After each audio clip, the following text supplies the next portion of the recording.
नमस्कार दोस्तों। TMF TV के यूट्यूब चैनल में एक बार फिर से आपका स्वागत है। पिछले भाग में मैंने आपको फोटोशॉप की टूल की कुछ बेसिक जानकारियां दी थी।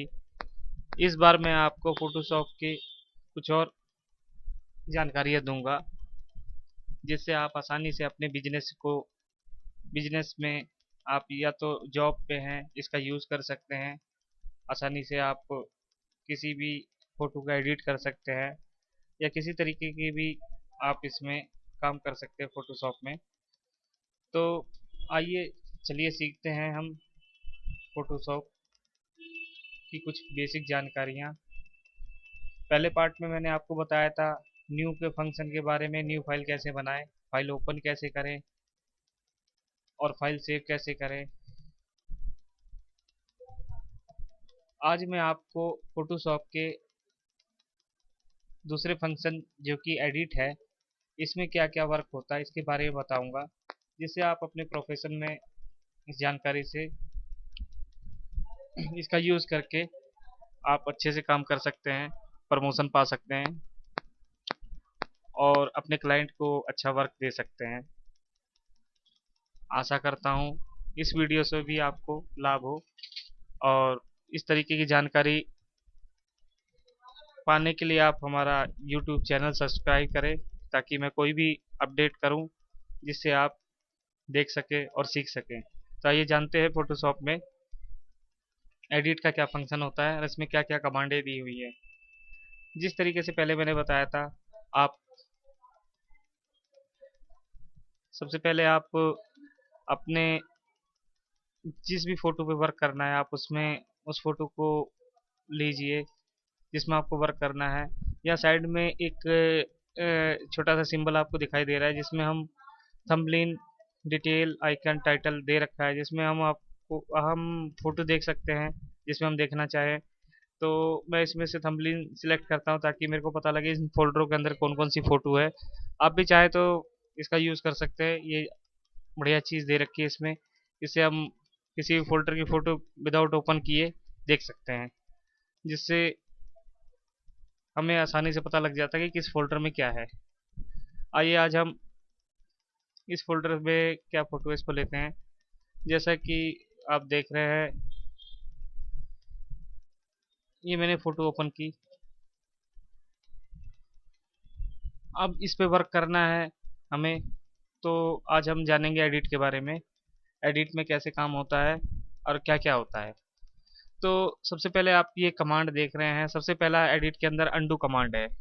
अंडू का मतलब होता है कोई भी हमने वर्क किया हो और बाई चांस वो गलत हो गया हो। जैसा कि मैं ये एरिया सेलेक्ट करके इसे डिलीट करता हूँ और मैं चाहता हूँ कि ये वापिस आ जाए, इतना एरिया जो गलती से डिलीट हो गया। इस कमांड के लिए अंडू कमांड होती है। तो इसमें लिखा हुआ अंडू डिसलेक्ट, आप इसको वापस ला सकते हैं डिसेलेक्ट करके। सिलेक्शन वापस आ गया। आप चाहते हैं इससे भी बैक जाऊं ताकि ये मेरा जो है एरिया वापस आ जाए। इसके लिए आप एक कमांड और है, सेटअप बैकवर्ड। आप ये देख रहे हैं अंडू के बाद रेडो आ रहा है, मतलब फॉरवर्ड का ऑप्शन आ रहा है। उसके अलावा एक आ रहा है सेटअप बैकवर्ड। अंडू की कमांड कंट्रोल जेड होती है। कंट्रोल जेड से हम एक कमांड पीछे जा सकते हैं।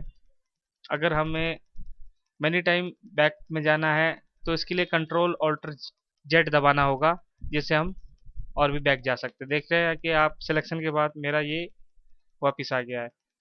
तो आप समझ गए होंगे, फर्स्ट अंडू है, अंडू वन टाइम बैक जाने के लिए, और सेटअप बैकवर्ड जितने भी टाइम आप जा सकते हैं बैक में जा सकते हैं इससे, जितना आपने नई फाइल खोल के काम किया है। तो उसके लिए कंट्रोल ऑल्टर जेड ये है। और इसके बाद एक और है इसके अंदर, आप देखेंगे कि सेटअप फॉरवर्ड है। सेटअप फॉरवर्ड का मतलब होता है कि हम जो भी वर्क कर रहे हैं गलती से हमसे अंडू हो गया है तो हम इसे आगे भी जा सकते हैं, आगे भी काम कर सकते हैं। मानिए कि मैंने इसमें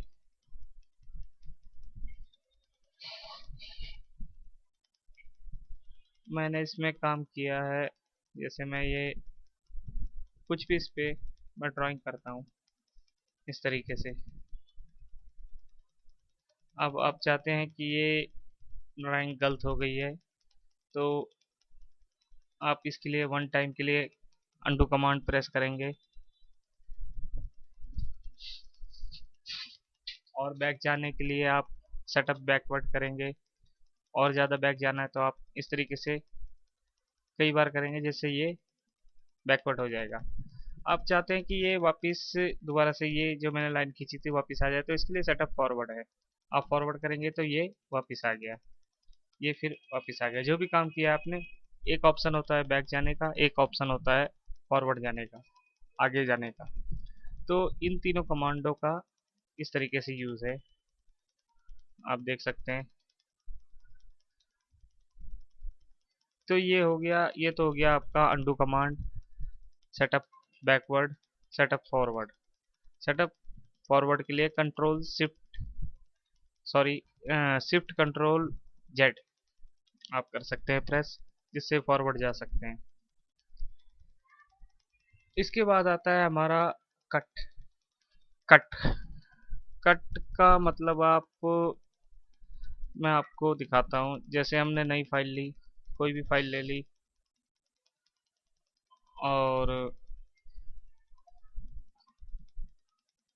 हम चाहते हैं कि इतना एरिया इसमें से हमें निकालना है।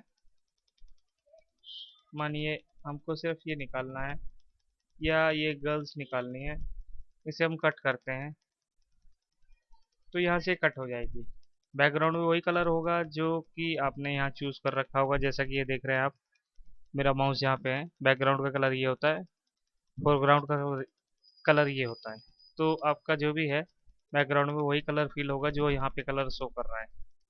कट करने के बाद अब हम इस फाइल के अंदर इसको डालना चाहते हैं, तो ऑप्शन है पेस्ट। पेस्ट करते ही ये लड़की यहाँ से कट होके यहाँ पे आ गई। ये होता है cut and paste. Second command होती है कि हम चाहते हैं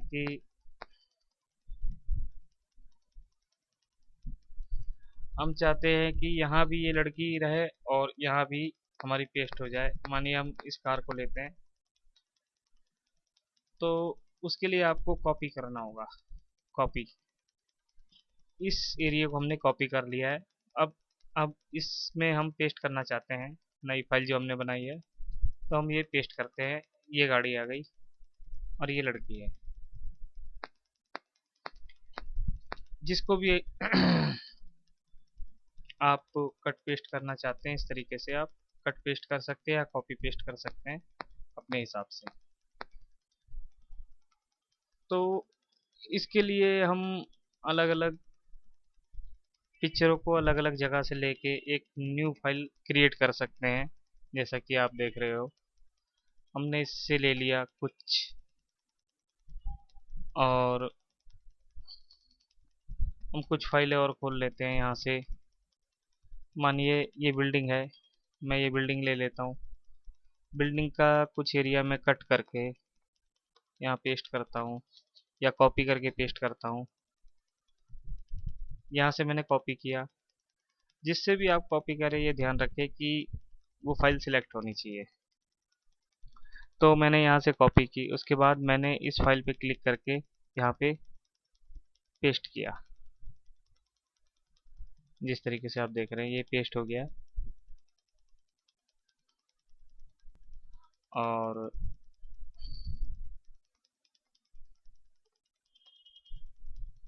ये पेस्ट हो गया है। इस तरीके से हम कई फाइलों की कई चीज़ एक फाइल में प्लेस कर सकते हैं। और एक चीज़ आ रहा आपको बता दूं मैं कि इनकी शॉर्ट कमांड है, कट की कंट्रोल एक्स है, कॉपी करने के लिए कंट्रोल सी होती है, पेस्ट करने के लिए कंट्रोल वी होती है।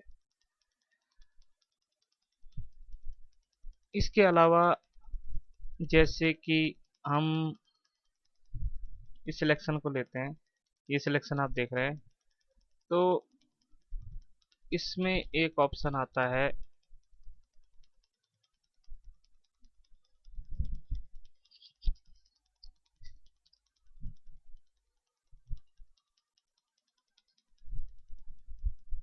पेस्ट इन्फो, ये कमांड आप देख रहे हैं, control shift we.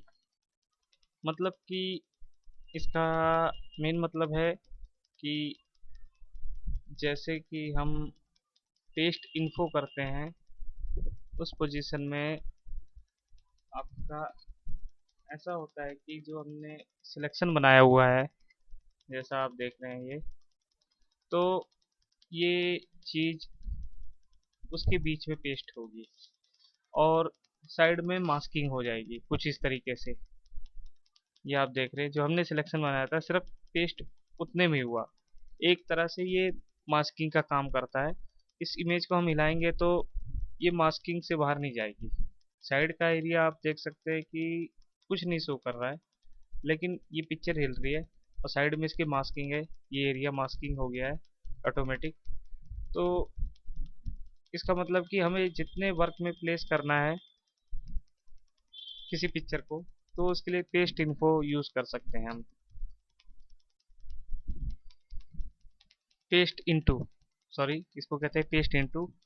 Paste into इसके अंदर हम, इस एरिया के अंदर हम पेस्ट कर सकते हैं कि इससे बाहर ना जाए कोई चीज़। और इसकी एक शॉर्ट कमांड भी होती है, कंट्रोल शिफ्ट वी। तो ये इसके बीच में पेस्ट हो गया। इसके बाद होता है हमारा क्लियर।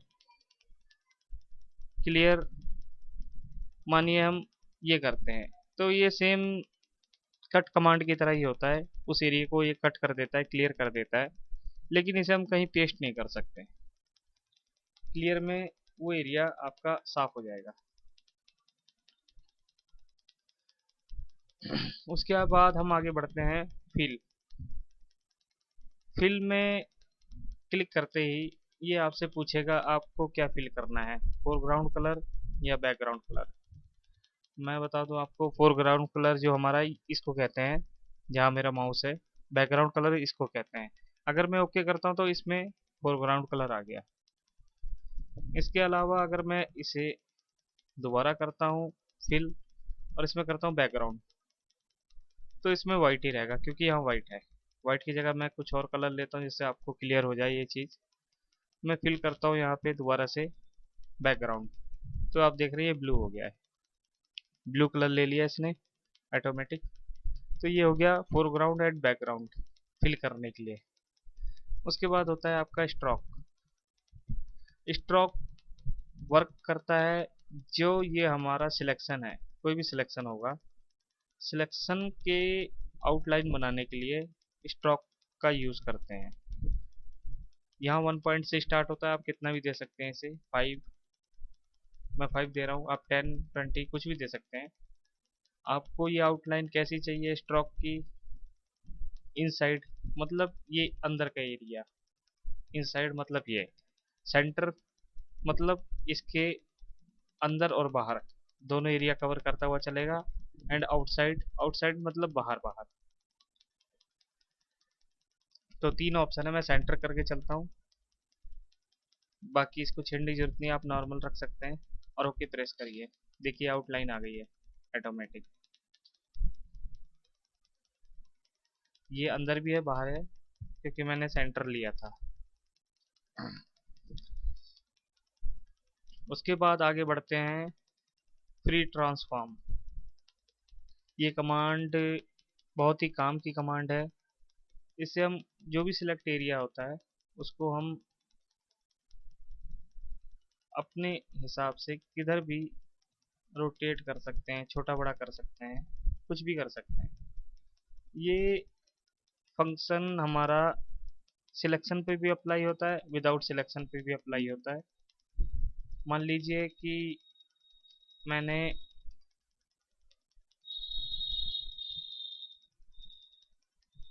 इन फाइलों को कंट्रोल टी करके छोटा बड़ा करना है, मतलब फ्री ट्रांसफॉर्म करके छोटा बड़ा करना है। जैसे मानिए मैं लड़की ले लेता हूँ, ये लड़की है और इसको मेरे को छोटा बड़ा करना है, तो मैं फ्री ट्रांसफॉर्म करूँगा जिसमें ये मैं इस तरीके से इसको खींच के कैसे भी छोटा बड़ा कर सकता हूँ अपने हिसाब से, इसको रोटेट भी कर सकता हूँ।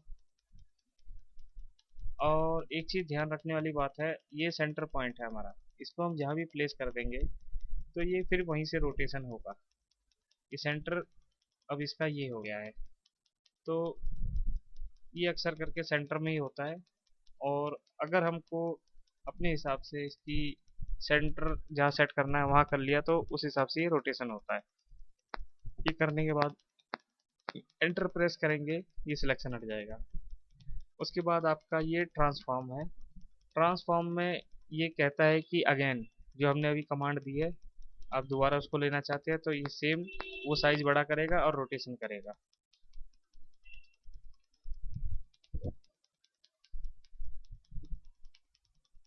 इसके बाद हम आगे बढ़ते हैं तो इसके अंदर कई सारी कमांडें हैं, जैसे स्केल करना है आपको, रोटेशन करना है, स्केल करना है, डिस्ट्रॉय करना है, पर्सपेक्टिव, रैप, रोटेट 180 डिग्री। आप इनका यूज़ कर सकते हैं अपने हिसाब से, जो भी आपको करना है, छोटा बड़ा करना है, जो भी करना है आप उस हिसाब से इसको एडजस्ट कर सकते हैं इस कमांड को सिलेक्ट करके। ये स्केलिंग का कमांड है। हम चाहते हैं कि रोटेशन हो, ये रोटेशन का कमांड है। अब इससे आगे हम बढ़े, इसके इसके की कमांड ये होती है। आप ये देख सकते हैं कि दाएं बाएं से मैं ऊपर नीचे कर सकता हूँ इस इमेज को, ये इसकी की कमांड कहलाती है। उसके बाद डिस्ट्रॉट, मतलब आप किसी पिक्चर को अपने हिसाब से इसके 4 पॉइंट पकड़ के आप इसको कैसे भी सेट कर सकते हैं, जैसा कि मैं कर रहा हूँ इस वक्त इस तरीके से।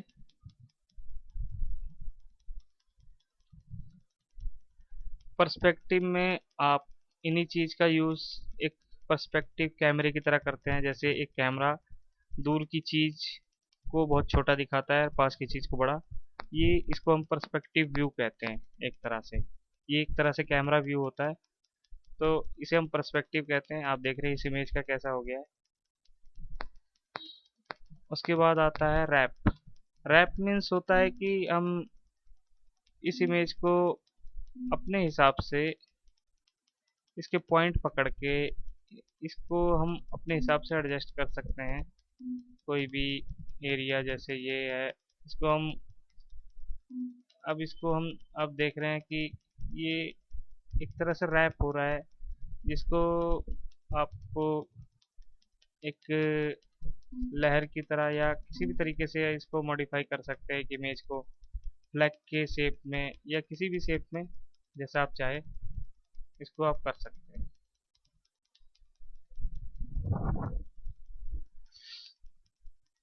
तो एडिट में फ़िलहाल इतना ही, और मैं आपको एडिट की बाकी बची हुई चीज़ों के बारे में आगे बताऊंगा। और आपको एडिट की जितनी कमांडें हैं उसके बारे में सारा मैं आपको बताऊंगा नेक्स्ट एपिसोड में।